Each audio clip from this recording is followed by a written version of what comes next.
আল্লাহু আকবার, আল্লাহু আকবার। আল্লাহ তাআলা অশেষ মেহেরবান যে আল্লাহ এত বড় মহান সমুদ্র সৈকত সৃষ্টি করে মানুষকে আনন্দদায়ক উপকরণ হিসেবে দিয়েছেন।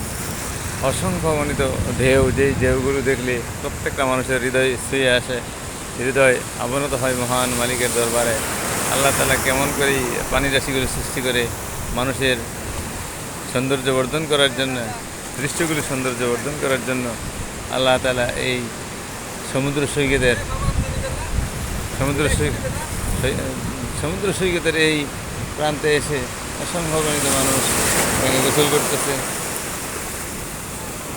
আনন্দ উপভোগ করতেছে, বড় বড় ঢেউগুলো দেখে মহান মালিকের কথা স্মরণ করতেছে।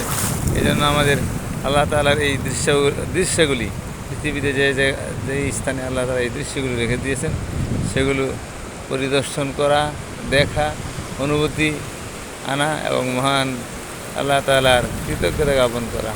আল্লাহ তাআলা আমাদেরকে এরকম দৃশ্যগুলি দেখিয়ে আমাদের মনের যে খোরাক জুগিয়েছেন, আনন্দের উপাদান দিয়েছেন, সেই মালিকের কাছে আমরা কৃতজ্ঞ চিত্তে, অবনত চিত্তে বলি আলহামদুলিল্লাহ।